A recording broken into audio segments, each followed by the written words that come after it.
Shalom. Bien-aimés, je voudrais aujourd'hui continuer sur ma série Un Dieu d'Alliance.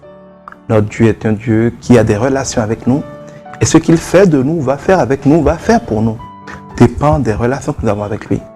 Jésus dira par exemple à ses disciples, vous n'êtes plus mes serviteurs. Les serviteurs ne savent pas ce que leur maître est en train de faire. Effectivement, ce que je veux faire de global, oui, des fois je le partage avec mes collaborateurs, mais je sais que la plupart des patrons ne se donnent pas cette peine. Ce que maître fait ne concerne pas le serviteur. Mais quand on a un ami, on dit, on partage avec lui des choses parce qu'il est notre alter ego. On le voit avec David et Jonathan par exemple. Aujourd'hui, je vais vous parler de Christ, notre époux, et nous, ses épouses. Même au niveau traditionnel, l'époux, c'est pas toujours physique. Je vois parfois nos frères musulmans dire, mais comment votre Dieu peut-il s'accoupler avec une femme, faire des enfants? On parle ici en esprit. Pourquoi on dit dans si, sapata, si, revioso, si? Ça veut dire femme de revioso, femme dedans. Dansou, ça veut dire mari dedans. Et nous savons très bien, partout il y a un peu de spirituel, que l'esprit, on peut être marié à un esprit. Une femme féticheuse, c'est une femme considérée comme une épouse de l'esprit qui est adorée par là. Un homme féticheur, il est considéré comme l'époux pour eux de l'esprit qui est adoré par là. Et donc Dieu nous dit qu'il est l'époux et que nos esprits sont l'épouse de son esprit. Il n'y a là rien de charnel, je vous invite à raisonner en esprit. Mais méditez un peu la relation époux-épouse. Parce qu'il y a des choses qu'on ne peut obtenir que quand on est dans la bonne relation. On a parlé de la relation berger-brebis. Il y a un type de relation où il n'y a pas de place pour les raisonnements, pour le berger et consort.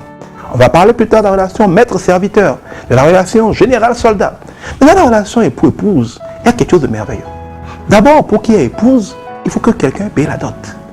On ne peut pas être marié si on n'a pas payé la dot. Et on ne peut pas être marié, c'est comme le dit la parole de Dieu, on n'a pas quitté son père et sa mère pour s'attacher à son épouse afin de vivre la vie de son épouse. Jésus a fait les deux. Il a quitté le ciel dans sa gloire. Il a quitté son père et sa mère au ciel. Si on peut parler ainsi, il est venu sur la terre, s'attacher aux simples hommes que nous sommes, vivre avec nous. Il a payé à la croix la dot la plus élevée, la plus chère qu'on ait jamais payée. De son sang, il a payé pour nous épouser. Nous sommes mariés. Quand quelqu'un paye ce prix-là, laisse cette gloire-là pour se marier. Il attend d'avoir une épouse dont il peut jouir. Imaginez des gens qui se disent être l'épouse de quelqu'un, après qu'il ait payé une dette aussi élevée que ça, une dot aussi élevée que ça, mais qui n'ont jamais de temps pour lui. Vous les hommes qui m'écoutez, combien d'hommes seraient prêts à ce qu'après avoir payé une dot tout simplement ordinaire, chaque fois qu'ils ont besoin de leur femme, qu'ils ont besoin de passer des doux moments avec leur femme, de discuter avec leur femme, ou de se coucher avec leur femme n'a jamais le temps. Aujourd'hui, elle est fatiguée, demain elle a le mot de tête, après-demain c'est pas la bonne période, l'autre jour elle veut aller voir sa maman, l'autre jour elle a du boulot, et puis elle est au cinéma, et puis elle est dans Facebook, et puis elle est dans WhatsApp. Et votre femme a tous les jours quelque chose à faire, comme si en fait elle va venir dans votre lit, dans votre chambre, que le jour n'a rien à faire. Mais tous les matins elle vient vous voir pour prendre de l'argent de poche. Tous les jours vous demande de lui donner de la santé. Tous les jours vous prend des bénédictions. Tous les jours elle dit à tout le monde que votre mari, son mari est merveilleux, qu'elle adore, qu'elle le loue, il est merveilleux. Et tout le monde pense effectivement que voilà une bonne femme. Mais elle n'a jamais du temps pour l'intimité avec vous. Elle n'a jamais du temps à passer avec vous. Vous avez mangé son obéissance, elle n'est même pas capable de vous faire des repas. Elle n'a pas le temps de vous faire manger, elle n'a pas le temps de vous écouter, elle n'a pas le temps de communier avec vous, elle n'a pas le temps de venir dans votre chambre. Elle dit de la laisser finir tout ce que vous lui donnez le moyen de faire et que quand elle aura du temps, elle viendra dans votre chambre. Combien d'hommes peuvent accepter ça un mois, plus de mois, plus 3 mois, plus des années? C'est ce que nous faisons à Dieu. Nous disons que nous sommes les épouses de Christ. Si on nous appelle chrétiens, c'est parce que nous sommes des épouses de Christ.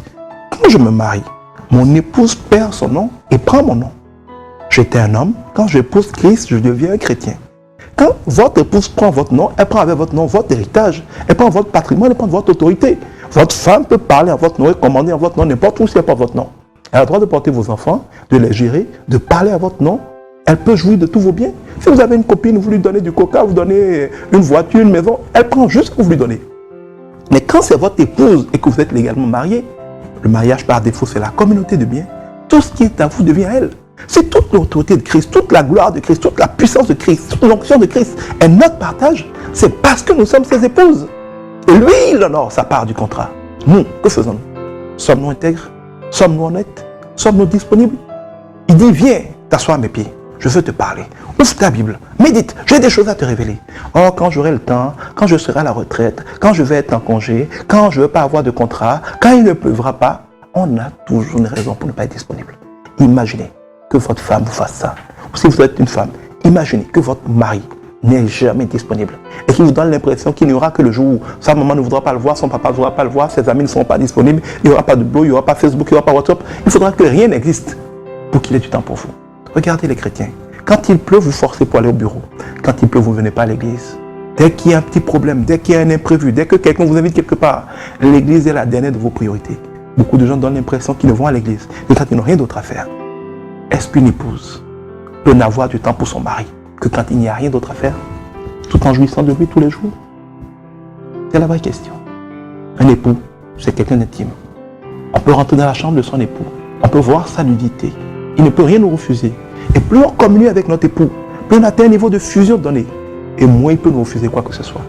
Ce que vous pouvez obtenir de Dieu, l'intimité dans laquelle vous allez rentrer avec Dieu, ce que vous pouvez obtenir de Dieu, le point que vous allez jouir de Dieu, dépend du point auquel vous êtes une bonne épouse.